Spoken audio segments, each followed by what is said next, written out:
سلام، خوش اومدید به ویدیو سوم آموزش طراحی. توی این ویدیو می‌خوایم ببینیم باید چیکار کنیم تا قطع صورته و ازتون می‌خوام توی سری بعدی قرار با هم چهره کامل طراحی کنیم.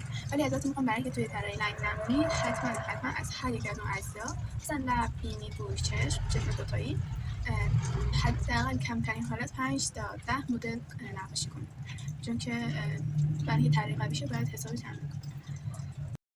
ما امروز می‌خوایم که بینی رو به روش خطی طراحی کنیم که خب چند تا حالت برای طراحی بینی وجود داره. یه حالت بعضی‌ها به صورت دایره و دو تا بیضی انجامش میدن و یه سری هم به صورت خطی به این شکل انجامش میدن. هیچ فرقی هم نداره، الان دو تاش روش خوب. ولی ما میکشیم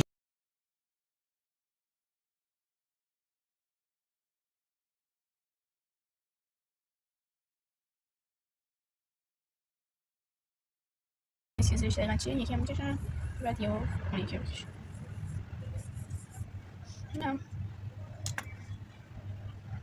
نه میتونیم به همین روش ساده اینجوری بکشیم، یعنی با دید چشمی که حرفه‌ای بشی تقریبا اکثر ممکنه این روش ساده.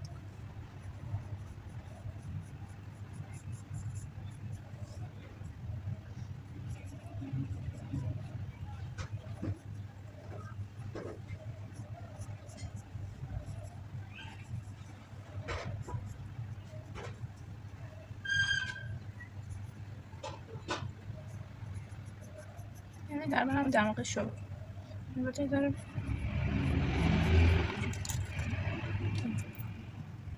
پوینت رو همچه تمیز کنید تا اتفاق نیفته. کنم کسی خیلی قبلا باش سوال کردم.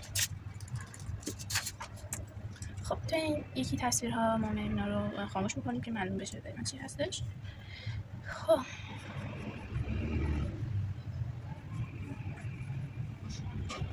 به کمک دایره و بیضی طراحیمون رو انجام بدیم. اگه دوست داشتید چیزی خصوصی ثبت نام کنید یا سوالی بپرسید، ایرادی حتی مدل بفرستید که دوست دارید بعد توی ویدیومون بکشید، میتونید توی یه لینک توی بیو اکانت هست که میتونید اونو بردارید تو تلگرام بهم پیام بدید. ایناش پاک کنیم که معلوم بشه.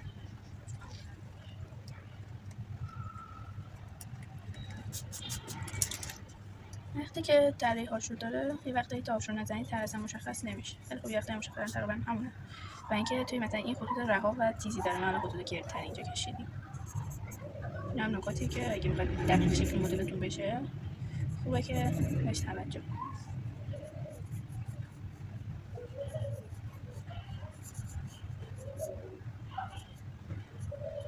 هرچند بینی مثلا بالا میره طبیعتا بالاش مثلا کمتره و کوچیک‌تر.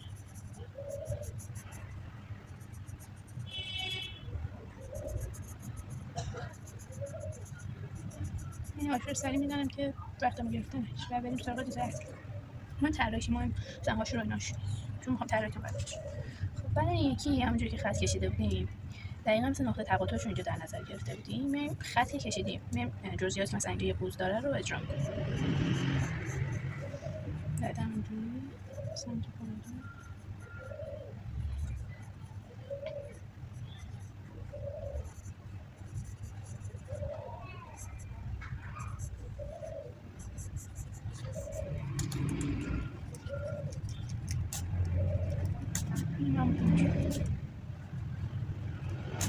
خودم این روش اصلا بیشتر دوست دارم که با خودتون کار انجام میدی. این بازم روششون فرق داره. خب نتیجه شد این که 3 تا روش برای کشیدن پینی یاد گرفتیم. حالا میریم سراغ گوش. درباره گوش یه فرم علامت سوال داره. درباره همچین چیزی یاد یکم بد کشیدم. اینجوری دقیقا همین. و درونش یک حلزونی داره که این قسمت سایه‌ها به سمت داخله و تیره تره. این قسمت هم خیلی تیره است. معمولا این قسمت مو باشه اینجا روشنه، برای همین تیرگیش قابل تشخیصه. و انواع مختلفی داره، مثلا یه گوش کامل این یه ذره تا فول رفته و اینا. اینم که از یک زاویه دیگه است. گوش هم میتونید از همون قضیه خط و اینا استفاده کنید. از خب گوش خیلی قاعده خاصی نداره، میتونید با هر روشی که دوست داشتید طراحیش کنید.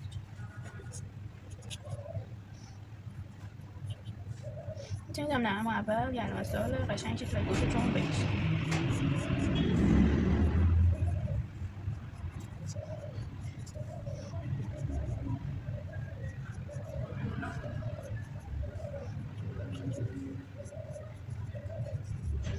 یادتون نره این فاصله رو حتما حفظ کنید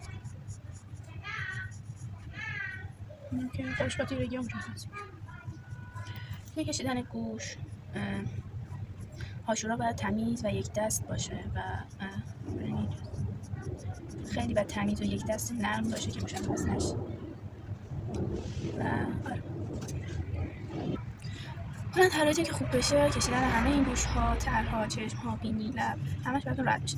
یعنی ازتون میخوام حداقل 5 تا مدل طراحی کنید و اگر هم دوست داشتید برام بفرستید، حتما خوشحال میشم که باهاتون در ارتباط باشم و چون باعث میشه که طراحیتون قوی و خوب بشه. چون اگه تمرین نکنید که به درد نخوره. من کلی طرح کشیدم، حتی همین طرحا قبلا احتمالاً کشیدم، شبیه‌هاشو کشیدم. تقریبا چشما و گوشا و بینی همه تقریبا شکل هم، برای همین بفرق نکنید. شما یه قاعده رو بلد باشید.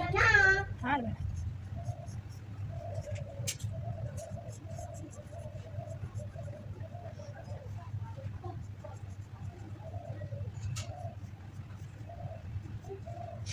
یه نکته توی گوش هست که فرم هلالی هاشو رو باید رعایت کنیم. مثلا توی این قسمت فرم‌های هلالی به این سمته، اما این فرم رو رعایت کنیم تا گوشمون حجم بگیره. اینا نگاه کنید، اینجا به صورت گرد کشیده شده، جا به صورت هلال. کلا سایه‌های گوش همشون جهت دارن، این شکلیه.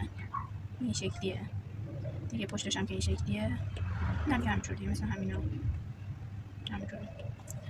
جهتش رو باید حفظ کنیم. مثلا یه نکته هم درباره طراحی چشمای جفتی بکشم بگم بهتون که اندازه هر چشم، یعنی فاصله هر دو چشم اندازه دقیقاً یک چشمه. و اینکه اگه چشمات دقیق شکل هم نباشه، مثلا این تیکه این مایه اصلا یکی نیست، اصلا ناراحت نباشید، طبیعیه. کلا چشم ها معمولا کاملا شکل هم نیستن. و برای ابرو هم که خطوط رو این شکلی به صورت رفت و برگشت باید بکشید که این پایینی صاف بشه، چون قلمه خیلی چیز نمیشه ولی تقریبا صاف میشه. خاطر اینکه قلمه یکم فرق داره. بعد دیگه فرم پلک رو باید بهش توجه کنیم که مثلا اینجا فرمش گرده ولی اینجا یه خط وارد اومده پایین. معمولا اکثر چشم ها به این شکله که یه دونه اینجوری دارن، یه دونه اینجوری، یه دونه اینجوری، تقریبا اینجوری ولی دیگه رو گردتر داره. پس اینو یادتون نره.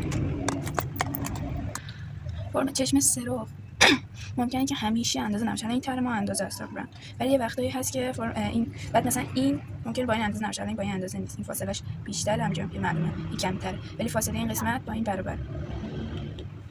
و مثلا بگم که فقط فرم چشم مستقیمه که اون حالتش این دو قسمت برابره. توی فرمای چشمای سرخ ممکنه برابر نباشه.